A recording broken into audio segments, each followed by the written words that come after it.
किसी राज्य में एक राजा राज्य करता था। उसकी एक छोटी सी बेटी थी जो बहुत ही प्यारी और मासूम थी। वह हर रात अपने कमरे की खिड़की खोलकर आसमान में निकले चांद को ताकती रहती थी। एक दिन उसने राजा यानी अपने पिता से कहा कि पिताजी, मुझे चांद चाहिए, मुझे चांद ला कर दो, मुझे उसके साथ खेलना है। राजकुमारी की यह बात सुनकर राजा हैरान हो गए और उसे समझाने की कोशिश करी कि यह मुमकिन नहीं है। लेकिन राजकुमारी ने तो चांद पाने की जिद पकड़ ली थी। चांद ना मिलने की स्थिति में वह ना कुछ खाती ना कुछ पीती, बस पूरी रात चांद को खिड़की पर बैठकर देखती रहती। इस कारण धीरे धीरे राजकुमारी की तबीयत बिगड़ने लगी और वह काफी बीमार हो गई। राजकुमारी की यह हालत राजा से देखी ना गई और उसने अपने मंत्रियों और दरबारियों को राजकुमारी के लिए चांद लाने का आदेश दिया।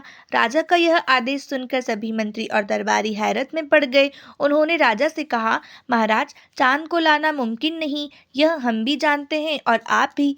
ऐसे में हम चांद को राजकुमारी के लिए कैसे ला सकते हैं? मंत्रियों और दरबारियों की यह बात सुनकर राजा अपने राज्य में ऐलान करवा देते हैं कि राजकुमारी के लिए जो भी चांद लाकर देगा उसे खूब सारा धन इनाम में दिया जाएगा। जब राजा के इस ऐलान के बारे में एक व्यापारी को पता चला तो उससे राजा का दुख देखा ना गया। वह फौरन राजा से मिलने पहुंच गया। व्यापारी ने राजा से कहा, महाराज, मैं राजकुमारी को चांद लाकर दे सकता हूँ, लेकिन उससे पहले मुझे जानना होगा कि राजकुमारी को कितना बड़ा चांद चाहिए। यह कहकर व्यापारी राजकुमारी से मिलने की इच्छा जाहिर करता है।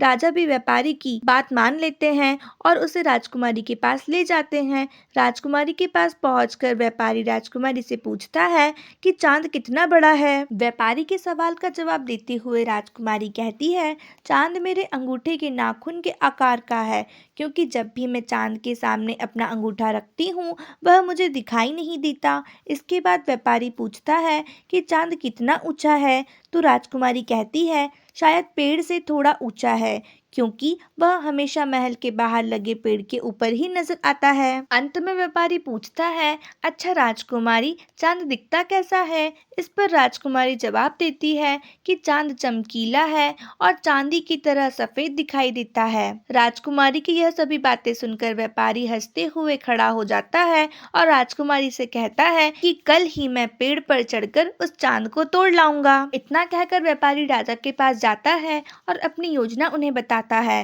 राजा को व्यापारी की योजना पसंद आती है। अगले ही दिन व्यापारी एक चांदी का छोटा सा चांद बनवाकर राजकुमारी के लिए ले आता है। राजकुमारी उस चांदी के चांद को देखकर बहुत खुश होती है और उसके साथ खेलने लगती है। राजकुमारी को खुश देखकर राजा भी बहुत प्रसन्न होते हैं, मगर अब उन्हें इस बात की चिंता होती है कि रात को जब राजकुमारी आसमान में चांद को देखेगी तो उसे समझ में आ जाएगा कि यह वह चांद नहीं है। इस बात को राजा व्यापारी के सामने रखता है। राजा की बात सुनकर व्यापारी कहता है कि मैं आपकी इस परेशानी को भी अभी हल किए देता हूँ। व्यापारी राजकुमारी के पास जाता है और उससे बड़े प्यार से पूछता है कि राजकुमारी, आप यह बताइए कि अगर किसी का दांत टूट जाता है तो क्या होता है? व्यापारी के इस सवाल का राजकुमारी बड़ी मासूमियत से जवाब देती है कि उसका नया दांत निकल आता है। तब हंसकर व्यापारी पूछता है, अच्छा यह बताइए कि क्या आपको पता है कि जब कोई चांद तोड़ लाता है तो क्या होता है?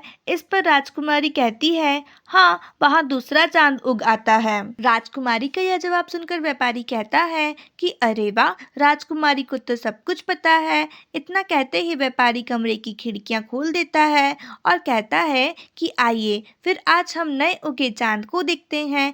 आसमान में चांद को देखकर राजकुमारी कहती है कि मेरे पास जो चांद है वह नए चांद से ज्यादा खूबसूरत है और अपने चांद के साथ खेलने में जुट जाती है। यह सब देखकर राजा बहुत ही खुश होता है और व्यापारी को बहुत सारा धन इनाम में देता है। कहानी से सीख। नन्ही राजकुमारी और चंद्रमा कहानी से सीख मिलती है कि कभी कभी बड़ी मुश्किलों को हल करने के लिए छोटा सा उपाय भी काफी होता है।